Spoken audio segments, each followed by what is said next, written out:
Hey, it's Tina Forsyth here. I want to talk to you today about the 3 ways you can pay your team members.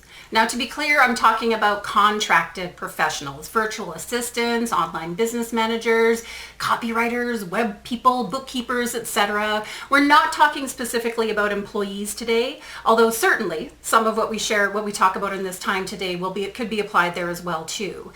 But how do you know how to pay your team members? There's actually 3 different ways you can pay the people that work with you. Number 1 is hourly. Number 2 is a package rate. And number 3 is incentive. So what are the differences between these? And then how do you know which way works best for you? How do you know what's going to make sense for you and the people you're hiring and your type of business and all of that jazz? Because here's the thing, the way that I pay my team is what works for me and them. The way that you pay your team may be a little bit different. So this isn't really about a one-size-fits-all approach, but it's sharing and finding what works for you and also knowing what makes sense in different situations. So paying somebody by the hour. This is by far the most commonly accepted. It's kind of the default mode for how we pay our team members. Paying by hour is great in the sense that it's very simple. Somebody works X amount of hours, you pay them X amount of dollars per hour for the work that's being done. Paying by the hour is great whenever there's uncertainty, meaning you don't know exactly how long it's going to take to do work. You're not always clear on exactly what you need them to do. They're jumping in to help with various things, and there's kind of just a little bit of open-endedness, if you will, as to the work that needs to be done and how. Now, hourly can be great. It's something I absolutely recommend, especially when there's that uncertainty or when you're just starting to work with somebody or you're just trying some things on. But part of what becomes a frustration on the hourly, paying somebody by the hour, is a couple of things. First and foremost, if you're paying somebody by the hour, then hours need to be tracked. And you need to be thinking about hours. And so the people that are working for you, they need to track their time. They need to report in on their time. They need to account for their time. All of that's very important. If you're going to pay somebody by the hour, you need to see and know that. Likewise, though, if you're paying somebody by the hour, one of the things that can happen is you always have to continually think about and wonder, okay, how long is it going to take? How long is it going to take this person to do this thing? I really need help with X, but what if it takes too long and I'm not really sure? Paying by the hour can kind of get in the way sometimes. There's also the fact that, the truth is some people take longer to do work than others. And I personally get a little frustrated when I feel like I'm having to pay somebody who's maybe a little slower than someone else. And so hourly is great. And at the same time, there can be some frustrations around hourly.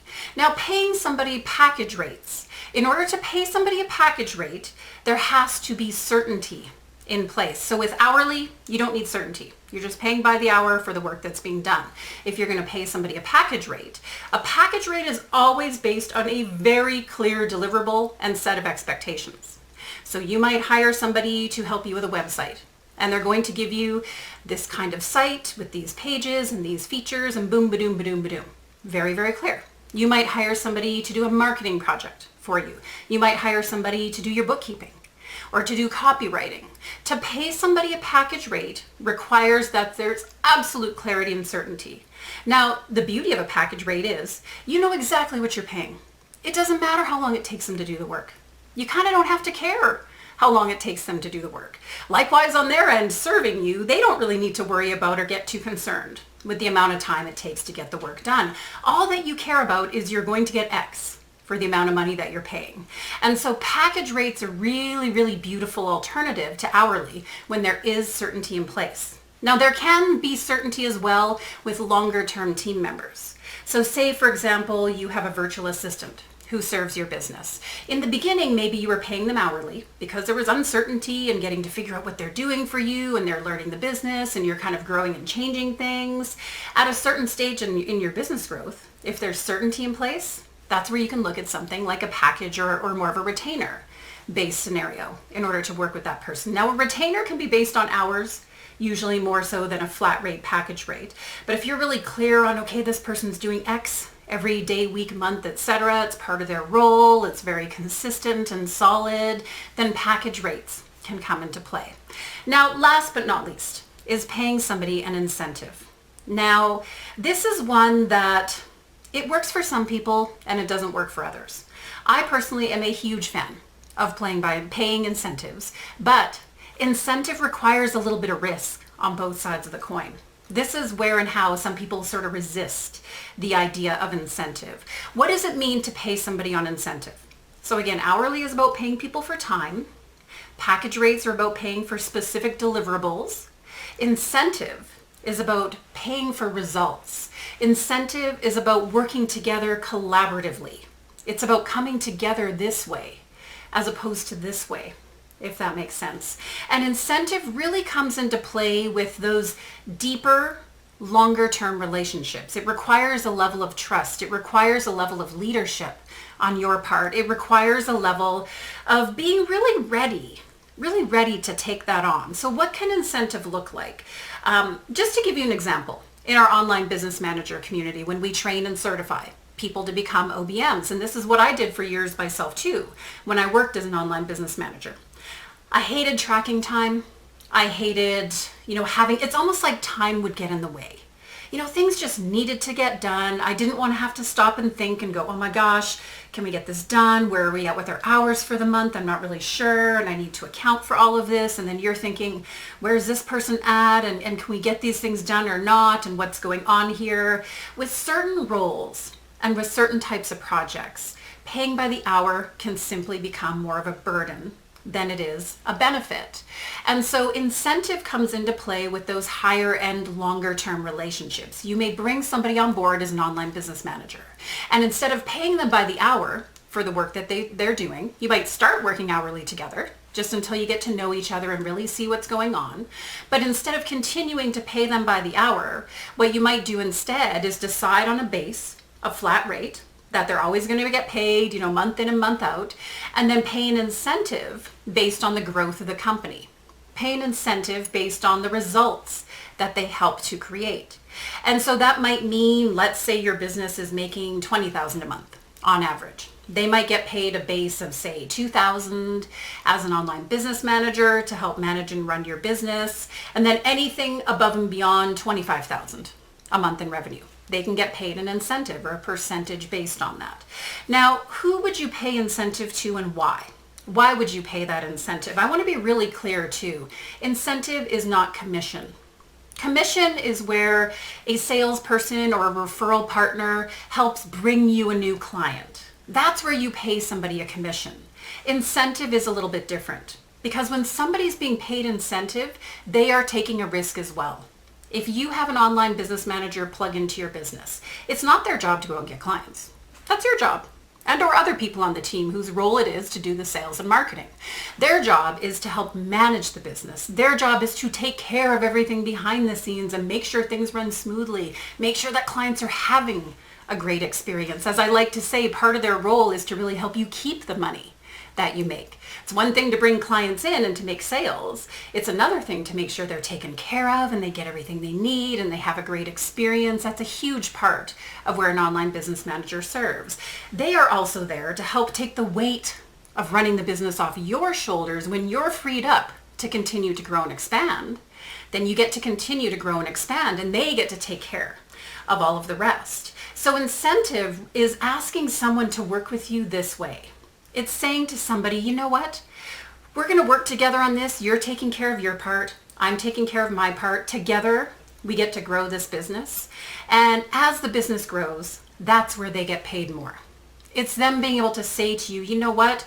At a certain point, it doesn't make sense for me to keep charging you hourly as your online business manager because there's so much going on and there's a lot of work to be done right now that may not pay off until down the road. Helping with launches and projects and creating new things and so on. That can require a ton of energy and effort up front. And when you're paying hourly for that all the time, you're paying out a whole bunch of money up front and then not getting the return until later. And likewise too, there's something to be said for just letting people enjoy the journey with you. I think that when we have somebody on our team, when we have people come together to work with us this way, that you really do get to do it together. The people that work with me on my team, I have some people who are paid incentive. My business manager, Tiffany, who of course is our VP of everything, as we like to say at this stage in the game, she has been on incentive since the second month we started working together. So for 6 years now, She's had a base plus incentive arrangement with me, and she will continue to get paid more as the business continues to grow and so on. And you know what? I am beyond happy to pay her more as the business continues to grow, because heaven forbid I had to do all that work myself. Are you kidding me? If I had to take care of all of that back end stuff in my business, there's just no way we would be growing, period. Right? It just wouldn't have happened at all. Not only that though, I love to be able to work together with somebody. You know, there's other members on my team who have different types of incentive in place. Some of them have a percentage. Some of them get paid a bonus based on reaching certain goals. Incentive can take on different forms. But it brings this space together where it's like, you know what, we are going to create this growth. We're going to create this success together. And as we as a business reach certain milestones, then everybody gets to reap the rewards, so to speak. Everybody gets to share in that success. It's not just me paying somebody by the hour to do the work. It's not, there's something really deeper in that. And that's where I say some people like incentive, some don't. It requires a risk on both sides. You're taking a bit of a risk to pay an incentive to somebody. You know, as a default, it can be really easy to say, like, why would I want to pay a percentage of my company to somebody? Why would I want to pay somebody more as the business grows? It depends on how you see and value that person. It depends on you really knowing and understanding and feeling the value that they bring to the table, for you to really know and understand how that's going to free you up to do more in some way, shape, or form. Likewise, it's a risk on their part. They're getting paid a flat rate every month. If the business doesn't grow, they don't get paid more. And they might be putting a lot more time and energy into things than you even realize, but for the right person who's looking at incentive, they're willing to take that risk with you. They're willing to be with you in that journey. So again, hourly. That's the simplest method. It's kind of like if you're ever in doubt, just start with hourly. Start there. You can change it down the road with certain relationships and scenarios, but start with hourly. It's the simplest way to get started. Package requires that there's a clear deliverable. There's crystal clear, here's what you're getting exactly in this project or each month or whatever it is. That's when you can go into package rates. That's when you can kind of like flat rate stuff and keep it really simple that way. It takes hourly out of the equation. You don't have to be thinking about time. How long is it taking? Blah, blah, blah, all the time. And or incentive as a final option for people who are key players in the team, for people like online business managers, or maybe they're helping you with launches, they're helping you with marketing and different things too. They're playing a role in the business that you simply could not live without. Those are the people where the incentive piece comes into play and becomes very important. So food for thought here. I hope you found this helpful. I would love to hear any questions or comments that come up for you around how to pay your team, how to pay your contractors and freelancers and so on. Likewise, I would love to hear what's worked for you in the past. Where are there times that you've paid somebody a certain way and it did or didn't work out really well? Just go ahead and post here with this video. I'll answer any questions or comments here personally. And until next time, it's Tina Forsyth. Take care. Bye now.